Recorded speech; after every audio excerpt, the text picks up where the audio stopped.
We finally have a gameplay video of Hunter x Hunter Nen Impact.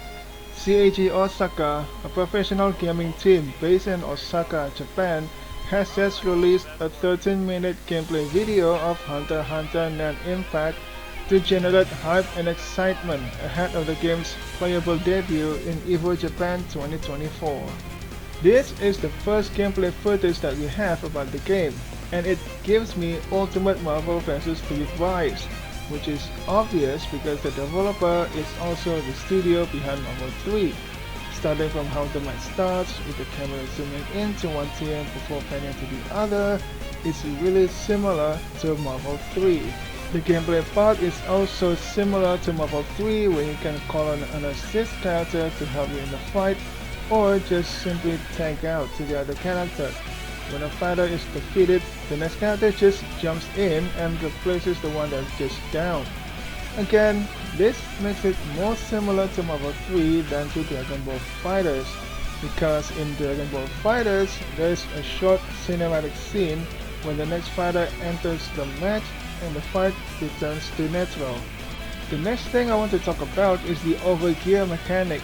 As you can see below the character's health bar, there is an overgear text, which clearly works the same way as X Factor does in Marvel 3, where if you activate it, then your character will have a bonus attack and speed.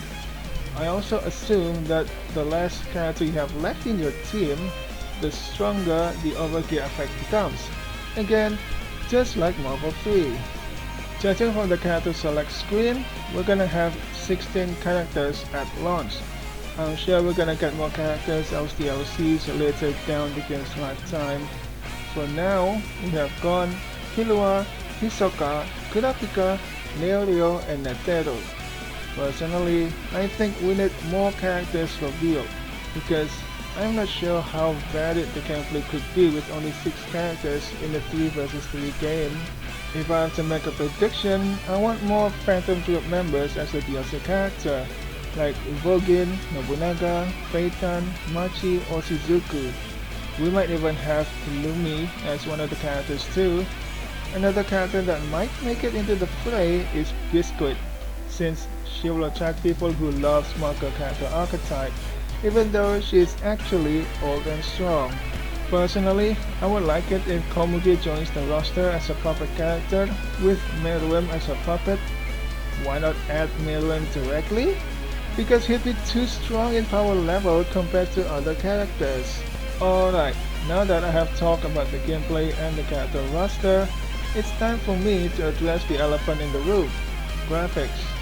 As a game made by Aiding, the graphics seems lacking, especially since the developer has made beautiful looking games before, like Marvel 3 or DNF Duel. However, they probably have bigger budget with those 2 games, and DNF Duel even got published by Arc System Works, so I'm sure there was some technical assistance from Arc System Works when making the graphics of DNF Duel. This time, Bushiroad Games is the publisher of the game. Even though they didn't share exactly how much is the development budget, they do tell us about their plans about developing mid-range budget games. They have released Rear Sekai, a medium-budget action RPG that's developed by Studio Hakama.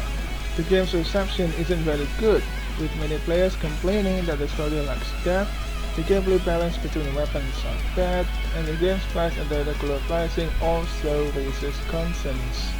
But the main point I want to bring out is this game's development budget is around 650,000 US dollars, which is very low compared to other fighting game titles like Skullgirls, where each character costs about $200,000, with the total dev cost at $1.7 million.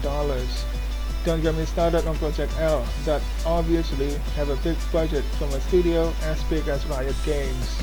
We can safely assume that Hunter x Hunter Nen Impact also have a similar range budget, and a lot of that budget will have to go to licensing the Hunter x Hunter IP, so the dev team is left with a very small budget, which is why the graphic doesn't seem very good. It looks like a game from the previous generation of consoles. Even the camera doesn't move very much when the fight is happening, and you don't get interesting cinematic angles outside of supers. This makes this game feel lacking compared to recent fighting game titles like Guilty Gear Strive or Dragon Ball Fighters. And if you're familiar with other fighting games that Aiden made, like Marvel 3, you'll see that there are some animations that look very similar. It's as if they remade the animation data and apply it to a different 3D model. But I still give a big applause to the dev team for making a good game with just a small budget. I believe this is the kind of game that we need to support. We don't always need a game with big budget and realistic graphics that takes several years to make while overworking the dev team. We can still get a good A or AA quality game and have fun playing the game.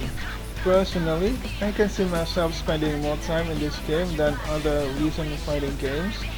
I like to play GBPS Rising, but I don't play the gacha game. I like Type Lumina, but I don't play the visual novel. Strive doesn't even have an anime, but Hunter x Hunter? It is one of my favorite shonen anime when I grow up, and I can't wait to play this game and find anime references in the game. Oh, one more thing. If you didn't know, I actually predicted that there will be more fighting games off of shonen anime title. I made that prediction in my video right over here.